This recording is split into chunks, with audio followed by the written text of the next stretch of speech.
On this episode of the Real Life Caddie podcast, myself and Zabbo meet up to bring you a much shorter than normal bonus episode. We're very proud that 90% of the content on the podcast is evergreen. However, the recent developments in the world of professional golf are just too much for us not to comment on. What exactly is happening in the world of professional golf? What does the merger mean? Will LIV Golf continue? Who will run the new golf merger? And will Jay Monaghan remain in a job? We try to discuss and answer all of these questions and ultimately see what it means for the pro game going forward. As always, we want to hear what our listeners think. You can send us your comments, feedback or questions via email, podcast@glorifieddonkey.com, or you can contact us on social media. Thanks for listening, and we hope you enjoy this episode.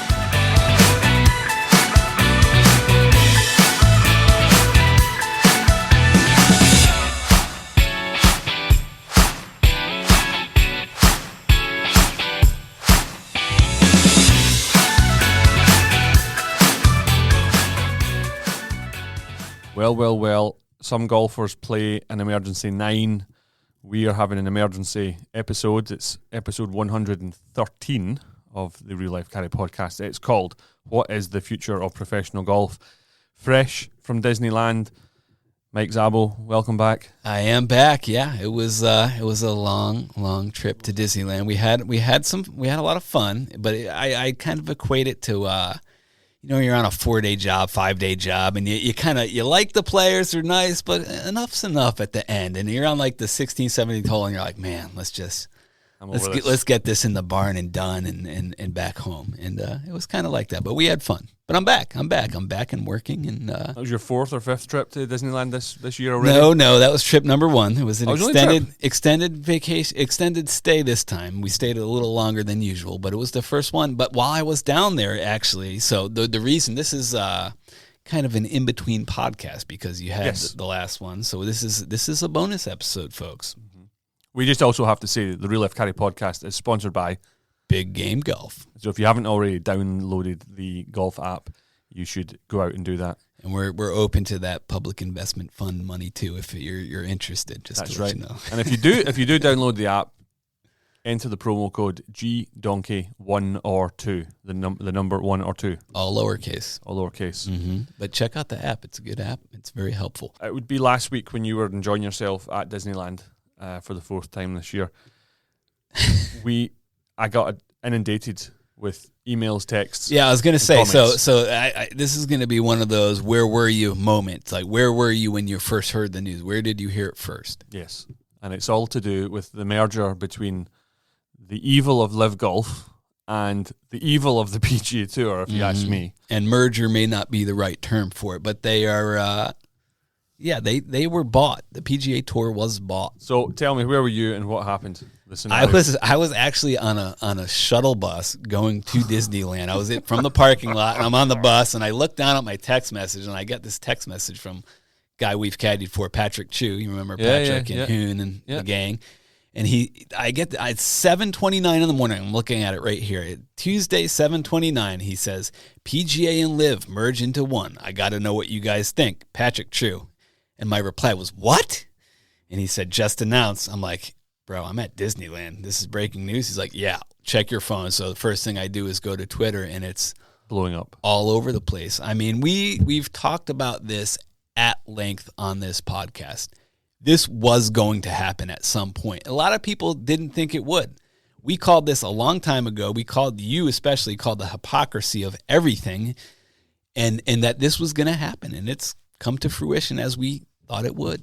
I got a text 26 minutes earlier than that.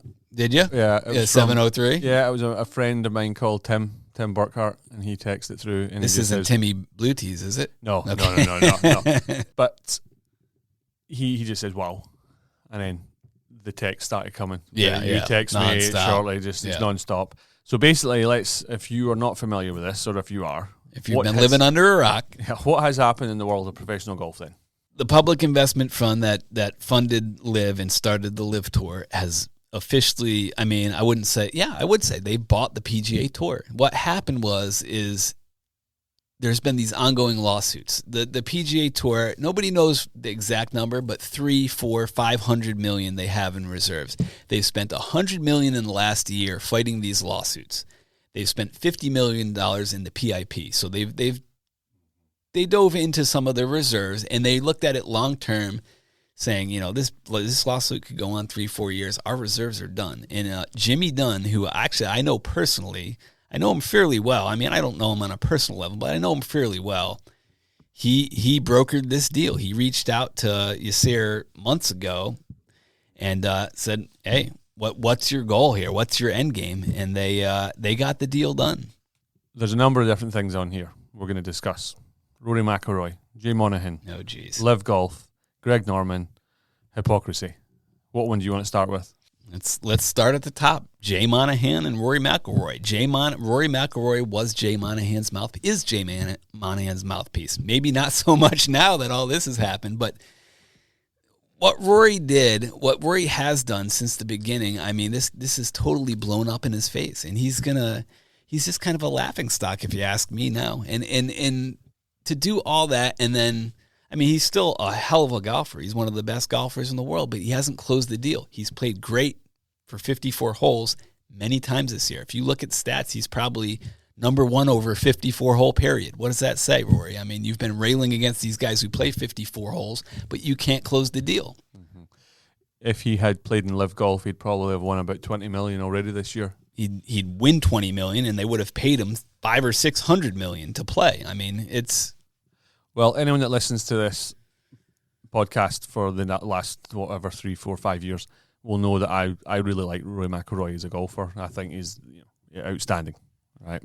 Hard to argue with that. The last couple of years, his attitude has been so biased, has been so critical, and I think he's not endeared himself to a lot of people with how outspoken he has been. I actually kind of feel sorry for him in a little bit of a way. I can't. You can't, okay, but I can, because he's a patsy. He's the fall guy. He is the fall guy. He looked completely defeated in his first interview about this, because I think we probably touched on this, that guys like John Rahm, Scotty Scheffler, they never get pulled into the whole LIV versus PGA Tour. They sat in the fence. They said, well, we're happy doing what we're doing here. Good luck to those guys. But they never distanced themselves with McIlroy. McIlroy basically drew a line in the sand, and if he now plays any That's the event. thing. And a number of those guys did draw the line in the sand. You're right. Scheffler, Rahm, guys like that, they were smart about it. And I can respect that, because they didn't say anything really negative about those guys. They said, okay, they did what's in the best interest of them. If you rail against the Saudis, especially on the basis of human rights or terrorism, you're totally tainted now, and you're a hypocrite if you're taking the paycheck. You should resign from the tour. If you stood on those grounds before, currently going forward, starting this week, really, I mean, the Saudi tour, all that money is now tainted if you're a believer in the Saudi government is all terrorists and, your human rights. We wouldn't take their money. It's all blood money. You're now taking their money. So there's a connection to this. The Canadian Open is this week. So this is for people tuning in from in the future. This is, where are we? June 2023. A week before the U.S. Open. So the Canadian Open is sponsored by RBC. Correct. Who have massive ties to Saudi Arabia. Ding, ding, ding, ding, ding, ding, ding. So the women, the LPGA, what's it called? The LPGA? Yes, correct. Right. So they were out in Saudi Arabia just a month ago, 2 months ago, within the last 8 weeks. Yeah. Nothing was mentioned about the money, the blood money. Of course not. We played the World Cup in Qatar. There you go. December 2022. Nothing was mentioned, or very little, and not enough was mentioned about maybe the human rights and the treatment of workers. It wasn't bad enough that all these teams still turned up and people still watched it. People are talking about how they hate LIV Golf, but they don't mind watching Manchester City, who just won the treble yesterday. They won the European Cup, the Champions League. They've won the league, the FA Cup. They don't buy it's Saudi money. Newcastle United, you're going to stop watching the Premier League. Tennis, golf, Formula One, or football, it's all tainted money. They got their hand in all of it. You can't live in corporate modern day and start picking and choosing, And tell me this. Have you heard one player yet resign from the PGA Tour because they're now collecting Saudi money. I think it will happen. There will be one or two guys that say that stand up on their previous record saying, "I'm not going to play for this because I don't believe in it." But Who? Yeah, exactly. I haven't heard any yet. Because money talks. I said that from the start. Money talks, and when money's involved, just like caddies, how many times I could probably a dozen times in the last 10, 15 years, walking down 18, this guy's a complete asshole. Hey, can't wait to see the back of them. All of a sudden, he keeps peeling them off. And hey, say, buddy, how are you? You're playing the wee course tomorrow, yeah? Yeah, okay, well, I'll be there at 9:20 because money talk. We can all be bought. Correct. And everybody. And I hope, I don't know if you're going to interject a lot of the stuff we've talked about previous, because I sent you a lot where we talked about LIV Golf. Money talks, and these guys, I mean, we've talked, they were going to merge. They're hypocrites. They were going to merge. This was going to happen. We talked about this before the first tournament. I said at some point, personally, at some point there will be a merger, and you replied, there won't be a merger. They'll be bought. They'll be straight up bought. And what happened? They were bought. They get bought. I think Jay Monahan should be gone. He should, but you see, he's keeping him on. He's keeping him on. Not only that, allegedly he's going to oversee LIV Golf. Yeah. So where does Greg Norman figure in this? He's got to be out. He's got to be out from Monahan's standpoint. And I would think Monahan would try to shut down LIV, but I don't know that Yasir's going to jump at that.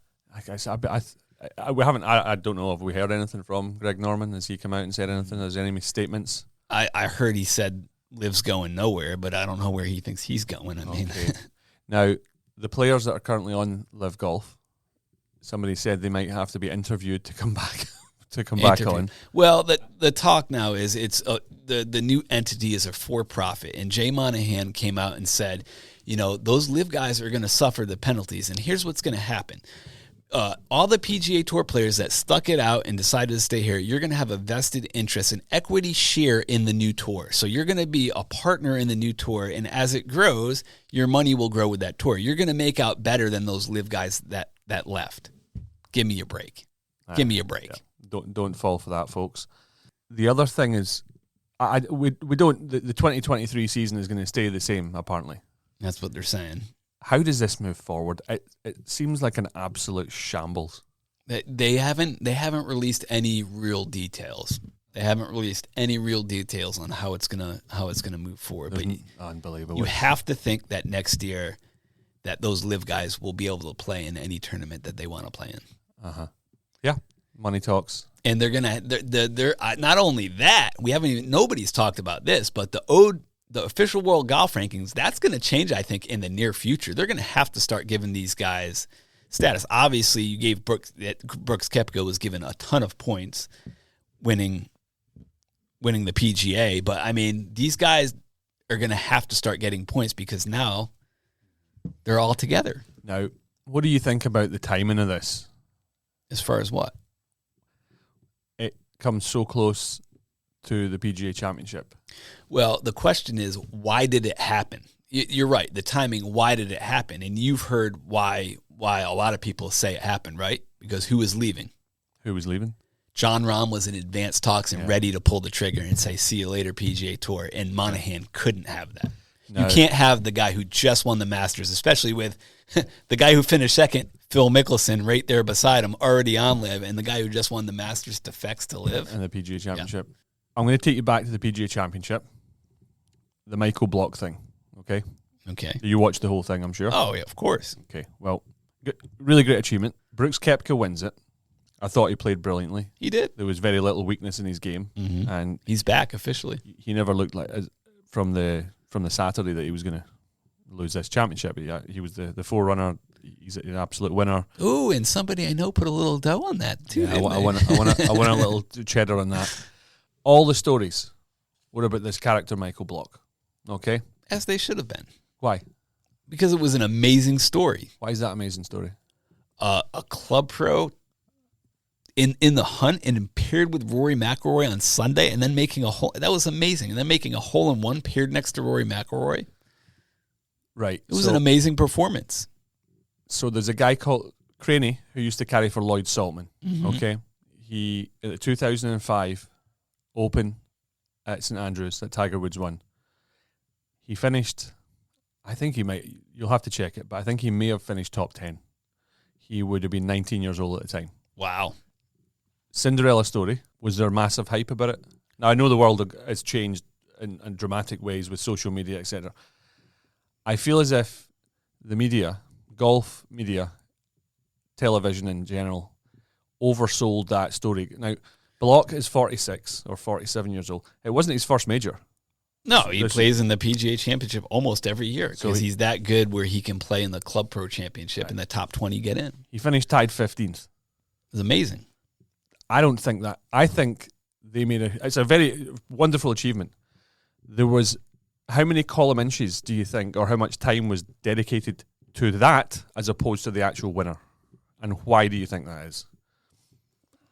It's a good point. It was a godsend. When you actually when you break it down, even if John Rahm won, I think they would have given Block that attention. They'd have given him a little bit, right? It's a different beast because in that championship, most people. Well, it's tough to say most people, but I would say that most people don't believe those guys should be there. Why should those guys be playing in a major, taking spots away from the field when they're really good club pros? Why should they be there? Well, this guy Michael Block proved why they should be there because he can create a buzz in a story like that. He did. I have absolutely no issue with him. Not only that, but a local resort caddy was on the bag. He was in the bag, and John Jackson. But when you take that personal side of it out of it, I'm just saying, when I sat down and thought about it, I see that the guy's getting interviewed in Good Morning America. I'm thinking, you finished tied 15th. Now, if you don't make a hole-in-one, now you know all about hole-in-ones. Yeah. On the Friday, hey, neither of us saw it go in. I mean, he had 160, I had 48. On the Friday, do you remember he shanked it out of bounds? Yeah. It hit a tree, it came back in. Yep. So and he made a 4. That could easily have been miscut, potentially material. For sure. The hole-in-one on Sunday, if it's an inch left, right, long, short. I wonder, it's probably the best hole-in-one I've ever seen. Slam dunk. Unbelievable. On the fly. But let's say that doesn't go in the hole, and I know it's F's and buts. Instead of finishing tied 15th, we're talking 30th. Do we? Two shots, yeah. I think the whole buzz, and good luck to him, hats off to him. He's going to ride that as far as it can go. But I would call it the corrupt golf media made such a huge deal about it because a LIV golfer bossed it and won it, and they had to take the shine away. I don't know. I don't believe that. I think that it was a perfect storm of everything. For him to make the cut, play pretty darn good to make the cut, and then get paired with Rory McIlroy on Sunday in the last round. I mean, that's storybook. They could make a movie out of that week. That was incredible. Come on, that's not a movie I'm going to watch. Certainly a 30 for 30. They'll make a 30 for 30. A 30. Look at the 30 for 30, Zabbo. They're not making a 30 for 30. You watch. Maybe a 30-second commercial. You heard it here first. There will be a 30 for 30. Oh, unbelievable. Unbelievable. You spent too much time down at Disneyland. I drank the Kool-Aid. You need to start smoking menthols. But, okay, so we'll go back to Monaghan should go. Inept. Agreed. He should have gone last year, but inept, spineless, weak. If he had actually sat down with Greg Norman from the start, bingo, come up with some sort of resolution, then they don't have to lose hundreds of millions of dollars on lawsuits. He is the cause of this. Correct. It never should have gotten here to begin with. They should have been immediately allowed to play wherever you want, whenever you want.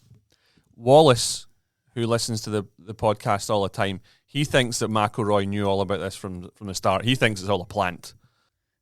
McIlroy knew that this was going to happen, and I don't really see that he was going to play the fall guy. I don't understand where that comes from. Play terrible every Sunday he plays in a tournament. I mean, did he know that too? So I feel sorry for him. You don't. He's the patsy. I actually thought in his interview he looked devastated, and when he was asked about Monaghan, he was very diplomatic. I think you have to be because you're still playing for the guy. Well, he should have thrown him under the bus. He should have. He said, and he should have said it right there and said, "You know what?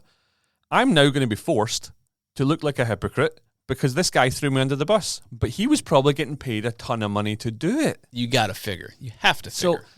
So that's two things. Going forward, nobody has any clue what's going to happen. No, but what are your thoughts? Do you think this is good for the game of golf? No. Really? And why is that? I think, and I'll say it from the start, they all talked about growing the game, Oh, it's all about integrity. So PGA Tour, we're talking about, or the guys that wanted to stay, they talked about legacy. They talked about blood money. They talked about competition. It's only ever got one thing. It's money. Money is everything. So the problem is, I think next year you're going to have 20 events around the four majors and then these other events, and the top 75 guys in the world will play for huge, huge, huge money. Mm-hmm. And everyone else is going to be living off scraps. Things like the RBC Canadian Open, no one's going to watch it. I enjoy watching both. I can actually, I don't go out my way. I went out my way to watch LIV just to show I had an opinion about it. Yeah. And I went to an event. And on a Sunday, I'll quite enjoy it. If I'm in the house, I'll finish Caddie and I'll actually turn the TV on. I'll watch the PGA Tour. Yeah. We were abused the last couple of days by some guy. Oh, that guy. On Twitter. I just responded to him yet again. You did? Yeah, okay. I did. Oh, it was a good one too. Called us douchebags. Yeah. And he says we're LIV fanboys. I'm not a fanboy of anything. We've never railed against it. We've never railed against it. I just hate the hypocrisy. And everyone talks about the growth of the game. I don't see it. The amount of money, the good that could have get done at grassroots. Are we seeing any benefit at grassroots? No. Or we're seeing increased prices. Yeah. Because more people are watching it maybe, and more people are maybe wanting to play. I don't know. Or currently, there's a certain number of players playing the game. COVID might have had more to do with it than growing the game because people could be outside. Good point. I don't think it's anything to do with LIV Golf or PGA Tour. Yeah. I think it's just, it all comes back to money. So the LPGA Tour, that's what LPGA.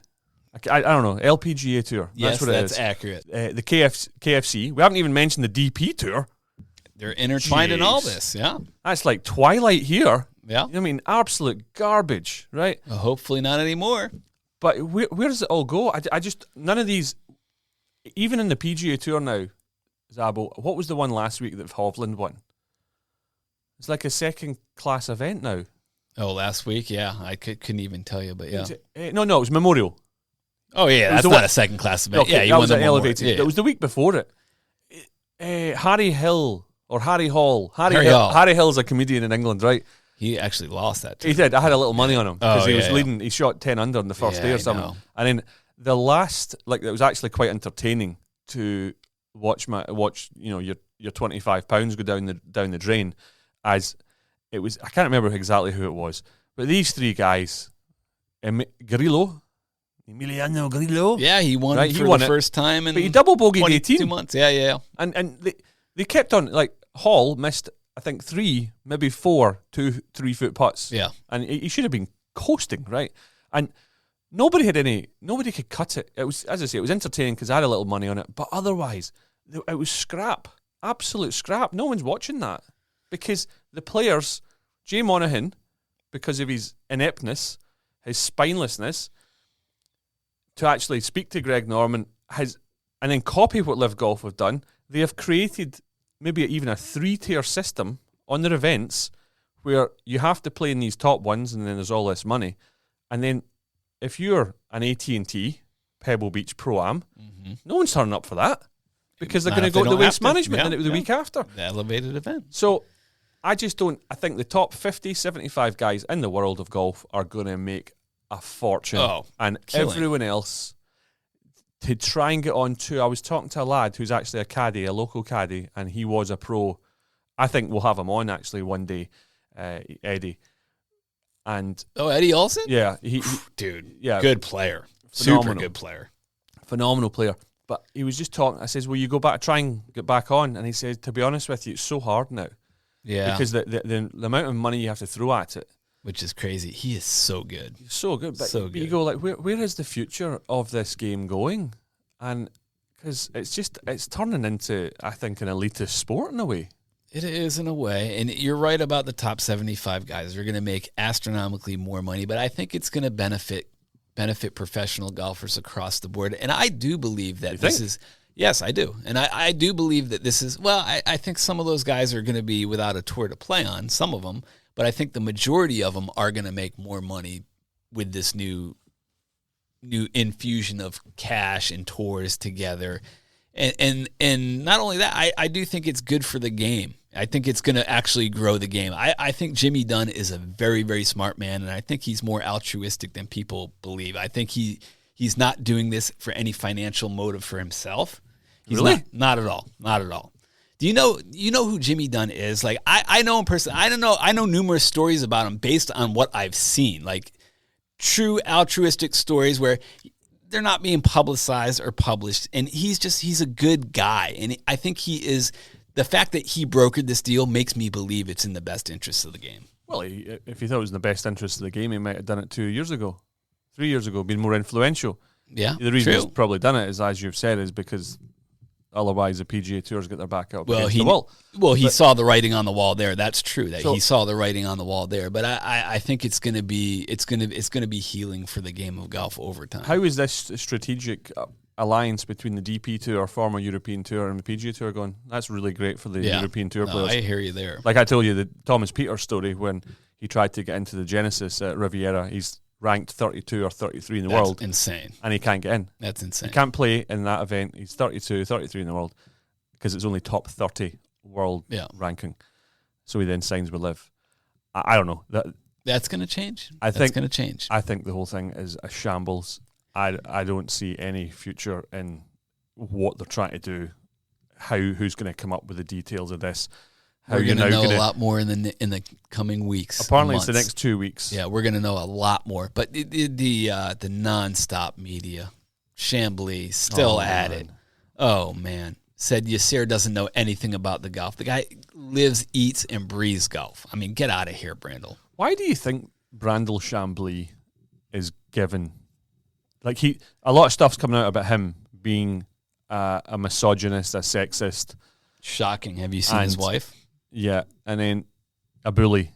Because after the PGA, after the Brooks Koepka won, Brad Faxon, he tried to bully him about the Ryder Cup. I saw that, yeah.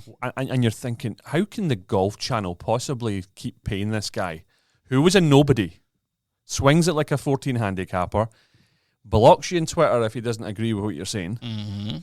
The other one, Lynch. Just as bad. I don't know. The whole thing. We're going to see. I can't imagine they keep him around for that long. If you can't rail against the Saudis and LIV for very much longer. I mean, he's going to be signing his paycheck soon enough. Mental. It's going to be interesting to see. We'd like to hear from you folks. Email podcast@glorifieddonkey.com. Send us a message on the Twitter, on Instagram. What are your thoughts? Where do you see the future of golf going? Throw some questions at us. Everyone knows. I hate the hypocrisy from it. I just wish people came out from the start and just said it's all about money. Yeah. Because you have your players as well. Harold Varner, I'm doing this strictly for money and my family. And good for you, Harold, because you just won a LIV event. Yeah. But then the players who didn't jump ship, they'll get rewarded. But we thought it was never about money. It was about legacy. They just keep changing the goalposts. The narrative changes continually. I don't watch Golf Channel personally. I watched after the PGA because obviously I wanted to see what idiots like Chambly and Eamon Lynch had to say. Oh God! And their bias. I was wondering where the narrative would then go, but I don't know. There's so many unknowns, Zabbo. There is, and we're going to find out a lot more in the coming weeks, and we'll talk about it again. But go back and listen to previous episodes. We've talked about this numerous times and what was going to happen, and a lot of what we said has come to light. Zabbo actually texted me the other night. He said, episode number 96, The Gypsy Life. Check that one out. Living the Life, was that? Number 95, that's when I went to Portland with Chris. Number 94, Call 911, he says. There's a lot of them, and I sent you the timestamps on those, but listen to some of those episodes, and a lot of these were before the first LIV event. And we knew this was going to happen eventually, and I'm glad it did when it did, because it was going to happen. If it was drawn out another 2-3 years, the PGA Tour would really be in shambles. And I do like the PGA Tour. I do like watching those guys play, and I'm very happy that we're going to get to have our villains back. We're going to see P. Reed back on tour. We're going to see Bryson DeChambeau. Maybe even Lee Westwood plays in an event or two. There was a guy actually contacted me on Twitter, and he said he's not looking forward to the majors as much now because he was really enjoying the whole LIV. And I got to be honest, I was enjoying seeing where the LIV golfers went, because I truly believe golfers all talk to each other, and I truly believe that John Ram was going to jump ship. Yeah, I numerous outlets reported it, and I don't disbelieve it for a minute. Jordan Spieth said that he was playing too much golf after the Masters. That's why he didn't play or perform as well. Correct. Brooks Koepka is now 100% fit. These guys have found a balance of the number of golf tournaments, and if anyone ever wants to look back at how many golf tournaments Jack Nicklaus, how many he used to play a year, I think it's in around about the 22 to 26 a year. There's something to be said about LIV. Oh, for sure. And why have we got so much golf on TV? Well, it's all to do with money. 100%. So, always is, always will be. Like I say, I used Manchester City as the analogy a couple of years ago, and they just won the European Cup yesterday, and that was always the goal. And you cannot compete against. If it's like going to a casino, you might win and win and win. They'll always have more money than you. Yeah, you can't outspend them. They have unlimited funds. And in this situation, the house is with Greg Norman. I would look forward to seeing what happens. All of these guys should be thanking Greg Norman, because he was the catalyst behind all of this. And Phil Mickelson, for that matter. Phil Mickelson, 100%. They should be on their knees thanking you. You've created this opportunity for us to get paid. There's a book coming out soon. Billy Walters' book. Yeah, is Mickelson's going to get reamed in that? Allegedly. I mean, I did Caddie for the man not too long ago, and I'm really excited. I definitely hit the pre-order on the book. I got to come in the day it comes out. I will let you know. Yeah, you can read it and just tell me. I'm not a big reader, but excellent. Well, listen, I hope you enjoyed that little short, quick 9 holes of a podcast. Zabbo, thanks for your time. Hopefully you can make the next episode. It's good to be back. I'm here for a while. You are? Yeah, I plan on it. Excellent. Oh, I thought you were maybe going back to Disneyland. No.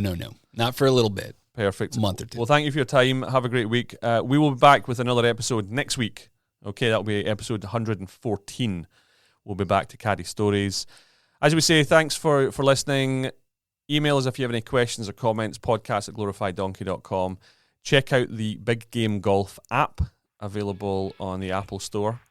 And get out there, enjoy your golf, but more importantly, keep it humble.